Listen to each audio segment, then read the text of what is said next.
Hey everybody, I'm back with another video, and today I just wanted to talk about how my ex narcissistic husband used to try and punish me.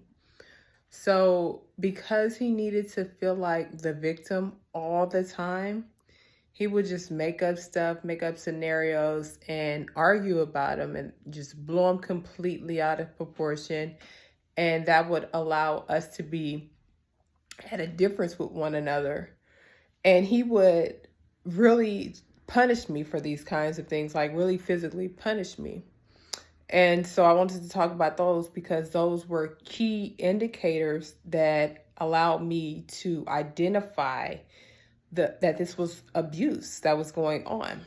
So like I said, you don't have to be walking around here with busted lips and black eyes and bloody faces and everything for it to be abuse. There's many ways to be abused: emotionally, financially, spiritually.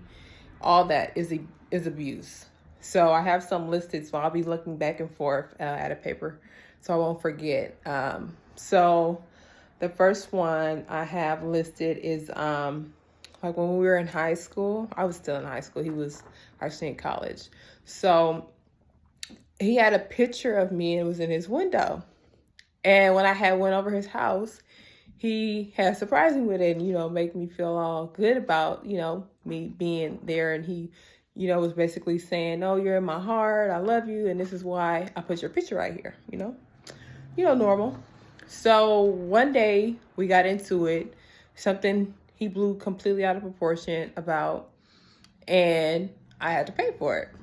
So we hadn't talked, I hadn't come over in, a couple of days. And then when I finally went back after we made up and we're supposed to be cool, right? So I went over there and then I looked in the window and I noticed that he had taken my picture out and put his little sister in. And let me be very clear about this. There is absolutely nothing wrong with you having a picture of your sibling anywhere in your house. There's nothing wrong with that. And this was she was a little baby at the time. So it was nothing wrong with that. Of course, this is your sister and I'm your significant other, supposedly. So the issue was, why would you take out my picture and put hers in? That was him trying to cause, some kind of jealousy. And it was absolutely no need for it. And he also did it another time, did the same exact thing.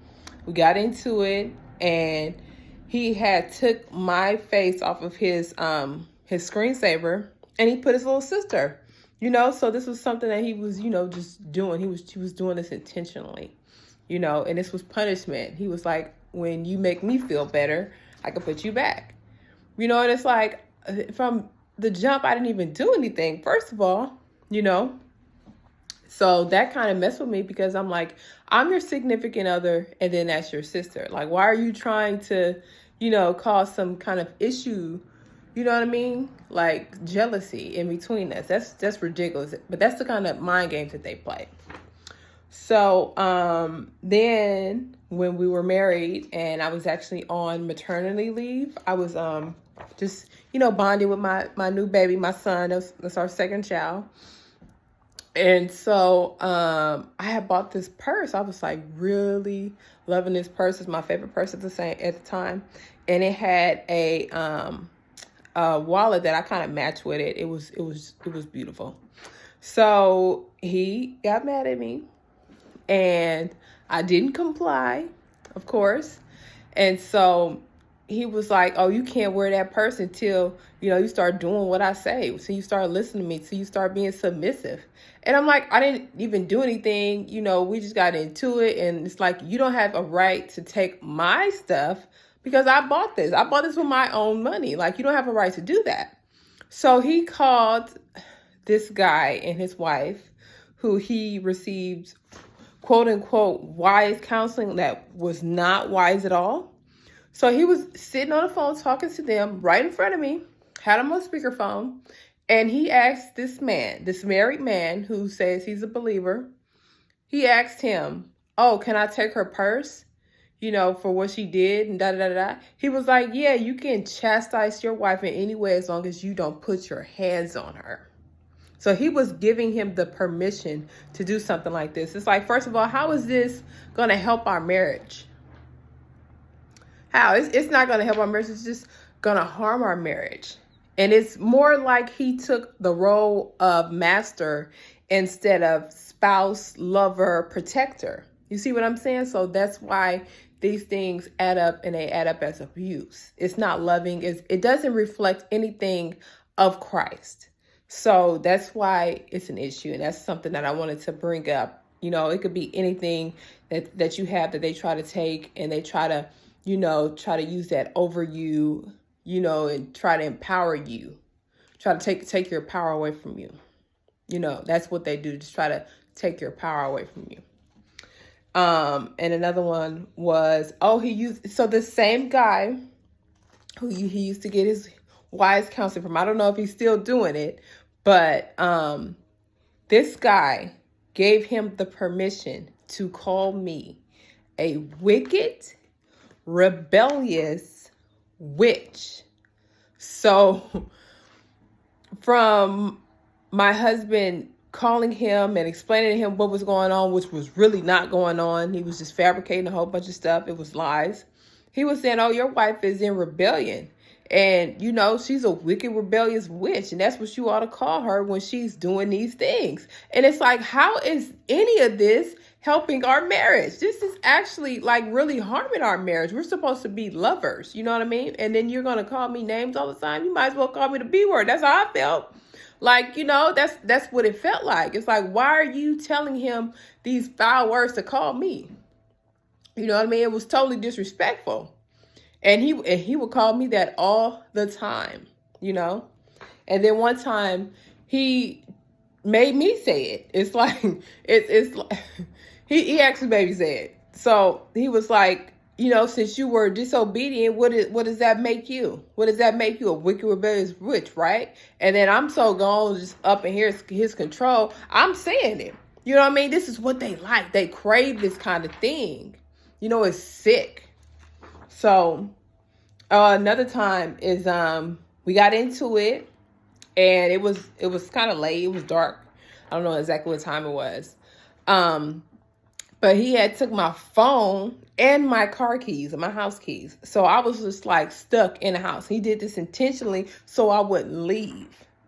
You know what I mean? He did it another time when I had my son. So he had took my keys and my phone.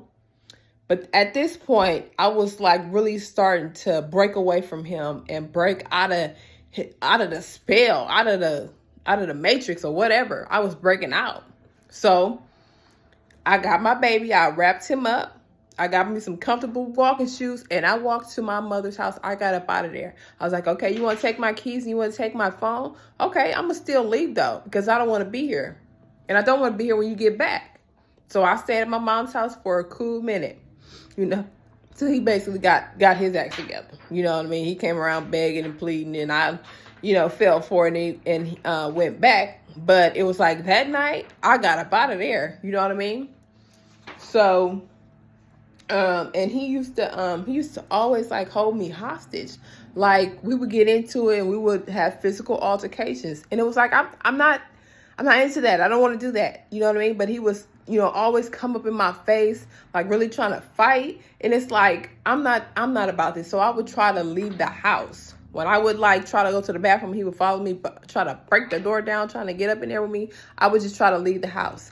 And he would stand in front of the door like, no, you ain't going nowhere. No, you ain't going nowhere. Just holding me hostage. Just like me being here with you is not healthy. It's not good. Like somebody going to end up calling the police on us. Then what? He going to look at me like, oh, she did X, Y, and Z. You know what I mean? That kind of thing. And then his mama going to be there. And then I'm going to be the one in trouble. You know what I mean? Because I don't just call my mama, call this person, call that person. It's like this is something between me and my spouse. You know what I mean? Even though the police are here, I'm not just going to call everybody. I should have thought like that. But, that's what it would have went down if somebody had called the police on us while we was up in there fighting. I would have been in trouble. So, yeah, he used to do that, hold me hostage, and that's abuse, So, another one, I always needed permission to leave the house. I don't care if I was going to the grocery store. I remember this one time, I was telling him I was going to the grocery store to go get some things. He was like, "Oh, you ain't got to go to the store. My mama gonna go get it." What? Like, I'm a grown woman. If I want to go get me something, get something for the house or whatever, I can do that. Like, I don't need your mother to go and get what I need to get for myself. You go and call your mother. That's what you do. That's the relationship y'all have. But I'm a grown woman. I bought my own car. I got my own job. I will go and come back. That's that control. That's the control that he had over me. And if I would ever try to talk back or just stand up for myself, that's what it is, standing up for yourself, we would get into it. Because then I'm a wicked, rebellious witch.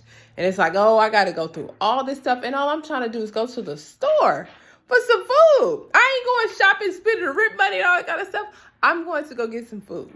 It was just, everything was a problem with him, and, that's just what daily life was like. And I just got tired of it, y'all. So,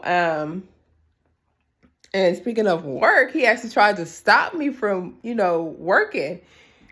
Even though he didn't work at all. He received, SSI. So I was the one that had to work because his SSI check can take care of me and our 2 children.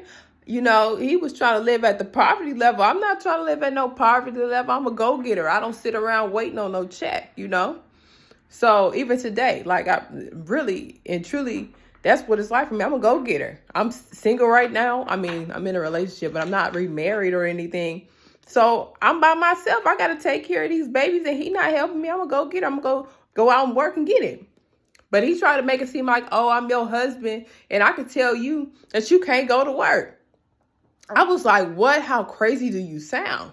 Your check is not going to cover everything that we have to, take care of. This is crazy. That didn't last too long. But, yeah, he tried that with me. I wasn't having it. I'm like, I'm going to work. One time he had took our daughter to school, and I think he had said something like, oh, you better not leave, or something crazy. But I was like so scared, y'all. That was that mind control, because I was about to get up and go back to work, and he didn't want me to. But I was like, we are about to, be at poverty, under poverty, all that. I got to go to work. I have a commercial driver license. I can get money. You know what I mean? So I waited until I felt like he was kind of far away. And then I got up. I got my baby. I had my baby. He did not take our son. He left our son purposely for that reason. And so I had a little bit of change. So I ran to the bus. I hopped on a bus, and I was so scared, y'all. Like, I was looking over my shoulder. Like, he had mind control over me. I thought he was going to, try to follow me on the bus and make me get off the bus and embarrass me. And then I wouldn't be able to go get my job back. I was really scared. But I had called my mama. I was like, Mama, what bus go to West Oakland? And she was like, what? Why you on the bus? But she just told me. She just told me without, asking me all these questions. She was like, okay, you take that bus and that bus and that bus. And then I went and I got my job back, and they was so happy to see me. I was so happy to see them. I was like, yes, I'm back. I can take care of my children. I can take care of myself. You know what I mean? And I can, have a getaway from the abuse that's going on at home. I didn't tell him that at the time, but that's what I was feeling. I was like, yes, it's a relief. I can one day, get a bigger apartment and all that kind of stuff once I got my job back. So I was so grateful for the opportunity. And then, so while I was still on maternity leave, I used to go to these classes for Black Infant Health. They used to hold these little groups for new mommies, old mommies, and all that kind of stuff. So I was in a stage of a new mommy because I just had my son. And I used to have so much fun there. I was able to socialize, even though I was still really shy and I didn't talk a whole lot. I still, enjoyed myself. They fed us really good food. It was no, microwave heated up kind of stuff. It was real it was a chef that catered our events. And we got a lot of good information. We was able to learn a lot of new things. And I felt like this was, a safe haven for me where I felt safe. And I loved going there and I loved to be there. So my ex-husband, they allowed him to come in. It was really just for the moms, but he was allowed to come because he got a mouthpiece. He can talk. Like he can really just get his way. He got the gift of gab. That's what they call it, the gift of gab. So he was able to sit in a couple classes and he noticed that I was really happy there. And I wasn't happy like that at home, but it was because of how he treated me. So he tried to tell me, oh, I can make it to where you don't come to these classes no more. I got the power to do that because I'm your husband. You know what I'm saying? That's just crazy. It's like, why would you why would you want to steal somebody's happiness? You know what I mean? That's not a marriage. That does not glorify God at all. You know what I mean? That glorifies the devil. That resembles what the devil tries to do to us as believers, try to take our happiness. You know what I mean? So a person like that could never say, oh, I didn't know that I was hurting you, or, oh, I wasn't trying to hurt you, or whatever. You know exactly what you're doing because you're doing it all the time. You're telling me, you told me flat out your mouth what your intentions were, and it was no love involved, So these are the things that really woke me up. It's like, this person does not love me. This person does not care about me. This person does not want to see me happy. This person wants to take from me. This person wants to harm me. This person wants to put their hands on me. This person wants to fight me when I don't want to fight. When I'm trying to embrace this person with love, they pushing me away. Like, I remember one time we were younger, before we got married, and I should have left then. And I'm gonna say that a lot, but that's what it is. I should have left. So he had got into it with his mom, and they get into it. They be fighting. We Ike and Tina, but like I said, they was, off the hook. So I was there and I saw it, and I was just trying to, be there for him and tell him, hey, it's okay. It's going to be all right. And woo, try to cover me as his girlfriend, as his, as somebody's significant other. So he had pushed me. It was like, get up off me before I smack the F out of you. And I had actually got up and I was about to leave. He was like, oh, please don't leave. I'm sorry. I don't know what I was thinking. I'm tripping. My mom got me thinking crazy. You just seen what happened. All this stuff that did not matter. You told me you were going to put your hands on me and smack the F out of me.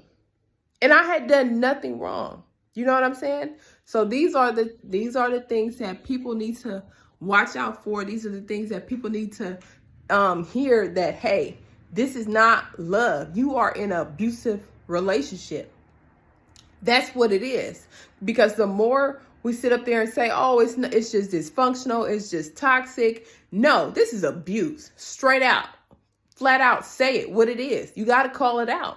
When you calling out a demon, you got to call that demon out by his name. You know what I mean? If you don't call him out, he ain't going nowhere. Okay? You see what I'm saying? So this demon, you call it abuse. It's an abuser. So call it that. So my intention was just to, let people know that these are the things that, are abuse.